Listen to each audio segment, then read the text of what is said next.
തദ്ദേശത്തിലും നിയമസഭയിലും നേരിട്ട തിരിച്ചടിക്ക് പിന്നാലെ നിരായുധരായി നിന്ന ഇടതുപക്ഷത്തിന് അടിക്കാനുള്ള വടി കൃത്യമായും UDF, പ്രത്യേകിച്ച് കോൺഗ്രസും VD സതീശനും കൊടുത്തോ എന്ന് സംശയിക്കേണ്ടി വരും. മദ്യനയവും PM ശ്രീയും രണ്ട് വൻ ചോദ്യങ്ങളാണ് VD സതീശൻ സർക്കാരിനെ കാത്തിരിക്കുന്നത്. ഏറ്റവും വലിയ വെല്ലുവിളി പ്രതിപക്ഷത്തു നിന്ന് മാത്രമല്ല ഭരണപക്ഷത്തു നിന്നും ചോദ്യങ്ങൾ എന്നതാണ്. തുടക്കത്തിൽ തന്നെ കൈപൊള്ളി. സംഘപരിവാർ അജണ്ടയ്ക്ക് കീഴ്പ്പെടാത്ത നടപടികളെ ഉണ്ടാകൂ എന്ന് വിദ്യാഭ്യാസ മന്ത്രി പറയുമ്പോഴും പ്രതിപക്ഷത്തു നിന്ന് ആഞ്ഞടിച്ചവർക്ക് ഇപ്പോൾ ഉത്തരം പറഞ്ഞും വിശദീകരിച്ചും മടുത്തു. PM ശ്രീ പദ്ധതിയെ ചൊല്ലി നിയമസഭയിൽ ഭരണ പ്രതിപക്ഷ പോര് തുടരുകയാണ്. കരാറിൽ ഒപ്പിടാൻ തയ്യാറാണെന്ന് കാണിച്ച് മുൻ ഇടതുപക്ഷ സർക്കാർ 2024 കേന്ദ്രത്തിന് കത്തയച്ചിരുന്നു. ഇരുട്ടിന്റെ മറവിൽ ഒപ്പിട്ട കരാറിൽ നിന്ന് പിന്മാറാൻ അവകാശം കേന്ദ്ര സർക്കാരിന് മാത്രമാണെന്ന് വിദ്യാഭ്യാസ മന്ത്രി വ്യക്തമാക്കുമ്പോഴും എന്തൊക്കെ പറഞ്ഞാലും ക്യാപ്സ്യൂൾ ഇറക്കി ന്യായീകരിച്ച് മടുക്കും. സംസ്ഥാന താൽപര്യം ബലി കഴിച്ച് അന്ന് കരാർ ഒപ്പിട്ടു എന്ന വിമർശനം കേട്ട് LDF ഇന്ന് ആ ആയുധം തിരിച്ചുപയോഗിക്കുന്നു. LDF കാലത്തെ പോലെ നിഗൂഢമായ പ്രവർത്തനങ്ങളൊന്നും UDF നടത്തുന്നില്ല. നിലവിൽ LDF വിവാദമുണ്ടാക്കുന്നത് തങ്ങളുടെ ജാള്യത മറയ്ക്കാനാണ്. കരാർ റദ്ദാക്കണമെന്നാവശ്യപ്പെട്ടല്ല LDF അന്ന് കത്ത് നൽകിയത്. അത് നീട്ടിവെക്കണം എന്ന് മാത്രമാണ് അറിയിച്ചിരുന്നത്. കേരളത്തിൽ എല്ലാ അവകാശവും ബലി കഴിച്ചാണ് LDF കരാർ വച്ചത്. ഉപസമിതി തീരുമാനം വരും മുൻപ് ഊഹത്തിന്റെ പേരിലാണ് ഇപ്പോൾ പ്രതിപക്ഷം നോട്ടീസ് നൽകിയിരിക്കുന്നത്. പദ്ധതിയിൽ നിന്ന് അന്തിമ തീരുമാനം എടുത്തിട്ടില്ല.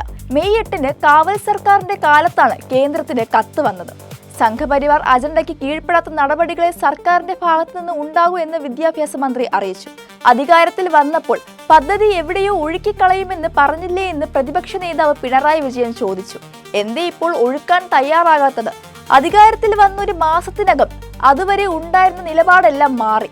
കരാർ ഒപ്പിട്ട് 8 മാസമായിട്ടും ഇതുവരെ ആ പദ്ധതി നടപ്പായിട്ടില്ല. ഇത് കേന്ദ്ര സർക്കാരും സമ്മതിക്കുന്നുണ്ട്. LDF സർക്കാർ കരാർ മരവിപ്പിക്കുകയാണ് ചെയ്തത്. നിലവിൽ PM ശ്രീ പദ്ധതി സംസ്ഥാനത്ത് നടപ്പായിട്ടില്ല. ഒപ്പിട്ടാൽ പിന്മാറാൻ അവകാശമില്ലെന്ന മന്ത്രിയുടെ വാദം ശരിയല്ല. ധാരണാപത്രപ്രകാരം ചെയ്യേണ്ട ഒരു കാര്യവും സർക്കാർ ചെയ്തിട്ടില്ല. സ്കൂളുകളുടെ ലിസ്റ്റ് കേന്ദ്രത്തിന് കൊടുക്കാത്തത് തന്നെ പദ്ധതി നടപ്പാക്കാൻ ഉദ്ദേശമില്ലെന്നതിന്റെ തെളിവാണ്. ഇതുവരെ ഒരു ലിസ്റ്റും സർക്കാർ ഉണ്ടാക്കിയിട്ടില്ല. സംഘപരിവാർ അജണ്ടയ്ക്ക് മുന്നിൽ നീർജലം കീഴടങ്ങാനാണോ സർക്കാർ ശ്രമിക്കുന്നതെന്നും അദ്ദേഹം ചോദിച്ചു. അടിയന്തര പ്രമേയത്തിന് അനുമതി നിഷേധിച്ചതിൽ പ്രതിഷേധിച്ച് പ്രതിപക്ഷം നിയമസഭയിൽ നിന്ന് ഇറങ്ങിപ്പോയി. അതേസമയം മദ്യനികുതി ഇളവിലെ അഴിമതിയുമായി ബന്ധപ്പെട്ട് നിയമസഭയിൽ അടിയന്തര പ്രമേയ നോട്ടീസ് അവതരിപ്പിക്കുന്നതിൽ നിന്ന് പ്രതിപക്ഷത്തെ വിലക്കിയതിലൂടെ UDF സർക്കാർ അഴിമതി സ്വീകരിക്കുകയാണെന്ന് CPI സംസ്ഥാന സെക്രട്ടേറിയറ്റ് പ്രസ്താവനയിൽ ആരോപിച്ചു. മുഖ്യമന്ത്രി VD സതീശന്റെ നേതൃത്വത്തിൽ നടന്ന ശതകോടികളുടെ അഴിമതിയാണ് ഇതോടെ വെളിച്ചത്ത് വന്നിരിക്കുന്നത്. കുത്തക മദ്യ കമ്പനികൾക്ക് വേണ്ടി സർക്കാർ നടത്തുന്ന കള്ളക്കളിയും അഴിമതിയും മറയ്ക്കാനാണ് ജനാധിപത്യ വിരുദ്ധമായ നടപടിയിലൂടെ സഭയിൽ നോട്ടീസ് പോലും അവതരിപ്പിക്കാൻ അനുവദിക്കാതിരുന്നതെന്നും CPI കുറ്റപ്പെടുത്തി. ഇന്ധനവില കുത്തനെ കൂട്ടിയപ്പോൾ ലഭിക്കുന്ന അധിക വരുമാനത്തിൽ നിന്ന് 0.5% നികുതി ഒഴിവാക്കി പൊതുജനങ്ങൾക്ക് ആശ്വാസം പകരാൻ പോലും തയ്യാറാവാത്ത UDF സർക്കാരാണ് കുത്തക കമ്പനികൾക്കായി വലിയ ഇളവുകൾ നൽകുന്നത്. കുത്തക കമ്പനിക്ക് മദ്യമൊഴുക്കാൻ 131% നികുതി ഇളവാണ് സർക്കാർ നൽകിയത്. കേരളത്തിൽ മദ്യമൊഴുക്കാനും യുവാക്കളെയും വിദ്യാർത്ഥികളെയും ഇതിന് അടിമകളാക്കാനും അതുവഴി മദ്യക്കമ്പനികൾക്ക് കൊള്ളലാഭം ഉണ്ടാക്കാനുമാണ് UDF ശ്രമിക്കുന്നത്. അടിയന്തര പ്രമേയം അനുവദിച്ചാൽ ഈ വിഷയത്തിൽ UDFിലും മന്ത്രിസഭയിലും നിലനിൽക്കുന്ന അഭിപ്രായ വ്യത്യാസം പുറത്തുവരുമായിരുന്നു. ഇത് തടഞ്ഞ് സർക്കാരിനെ രക്ഷിക്കാനാണ് സ്പീക്കർ ശ്രമിച്ചത്. പ്രതിപക്ഷ നേതാവ് ഉന്നയിച്ച അഴിമതി ആരോപണം സഭാ TVയിൽ നിന്ന് പോലും നീക്കം ചെയ്തത് നിയമസഭയുടെ ചരിത്രത്തിലെ തീരാ കളങ്കമാണ്. കേന്ദ്ര സർക്കാർ പാർലമെന്റിൽ സ്വീകരിക്കുന്ന അതേ ജനാധിപത്യ വിരുദ്ധ നടപടികളാണ് കേരളത്തിലും UDF പകർത്തിയെടുക്കുന്നത്. നിയമസഭയിൽ വിലക്കിയാലും വെട്ടിമാറ്റിയാലും കേരളത്തിന്റെ തെരുവുകളിൽ ഈ ചോദ്യം നിരന്തരമായി ഉയരുമെന്നും CPM വ്യക്തമാക്കി.